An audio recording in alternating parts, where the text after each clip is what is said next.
हमारी इज्जत को बीच रास्ते में पामाल कर रही हो। चलो अंदर। 1 मिनट, आप मेरी बीवी को इस तरह नहीं डांट सकते। तुम्हारी बीवी? कैसी बीवी? अभी हमने रिश्ता कहाँ किया है? औकात में रहो अपनी। तुम्हारी हिम्मत कैसे हुई? एक भाई के सामने उसकी बहन को अपनी बीवी कह रहे हो? यकीन क्यों नहीं आ रहा आपको? मैंने इनसे शादी की है। मैंने कुछ कहा है? अंदर जाओ फौरन। तुम्हारा यहाँ कोई काम नहीं, जाओ अंदर। 1 मिनट, 1 मिनट। आप इसके साथ इस तरह जबरदस्ती नहीं कर सकते, क्योंकि कानूनन हम दोनों मियाँ बीवी हैं। किस मिट्टी का बना है ये इंसान? आपको अब भी यकीन नहीं आया? हम कानूनी तौर पर शादीशुदा हैं।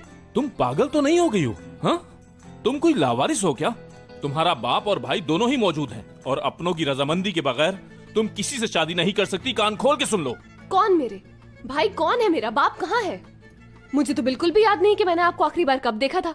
याद है आपको? आपने मुझे आखिरी बार कब गले लगाया? हम कब एक खानदान की तरह एक साथ रहे हैं? मुझे तो याद नहीं। याद है? आपको याद है? आपने कितनी बार फोन करके पूछा कि हयात मर गई या जिंदा है? क्या खा रही हूँ, क्या पी रही हूँ, कैसे रह रही हूँ, मेरे पास पैसे हैं या नहीं, कभी पूछने की कोशिश की आपने? बस आप लोगों ने सब कुछ छोड़ा और चलते बने। जब हम अकेले थे कहाँ थे आप दोनों? और अब अगर आए भी है तो सिर्फ मेरी जिंदगी तबाह करने के हमसे इजाजत लो। कभी सोचा कि आपके पास ये हक है?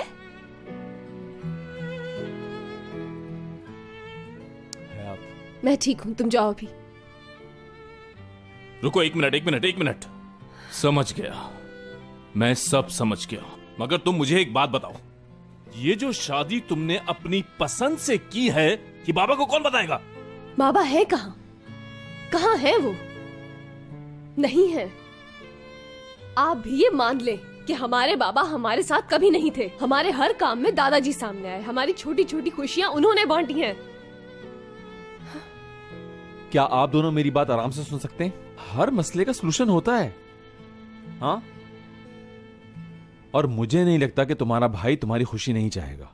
कौन सा भाई है जो अपनी बहन को खुश नहीं देखना चाहता? मैं तो बस ये चाहता हूं कि मेरी बहन की शादी मेरी आंखों के सामने हो। अगर तुम दोनों दोबारा शादी कर लोगे तो क्या हो जाएगा? मैं समझ गया, अगर आप यही चाहते हैं तो मुझे कोई एतराज नहीं। तो फिर तय हो गया, तुम लोग दोबारा शादी करोगे और हम भी उसमें शामिल होंगे। हमारी भी कोई अहमियत है। लेकिन मेरे लिए इनकी कोई अहमियत नहीं। बिल्कुल ठीक है, इनकी बहुत अहमियत है हयात। हम शादी भी करेंगे और वलीमा भी। ठीक तो है, लेकिन अगर ये बात बाबा को पता चल गई तो? ये तो अब आपका काम है हैंडल करना। मेरा क्यों? मैं कैसे हैंडल करूंगा इसे? अब तो आप ही करेंगे। तुम लोग समझ नहीं रहे, मेरे लिए बहुत मुश्किल होगा। करेंगे करेंगे, आप ही करेंगे। जैसे आपने हम सबको अंधा बनकर बेवकूफ बनाया है। आपको एहसास है आपकी इस हरकत से अम्मी पर क्या गुजरी होगी? अच्छा ठीक है, लेकिन अगर अम्मी को एक लफ्ज भी पता चला ना तो मैं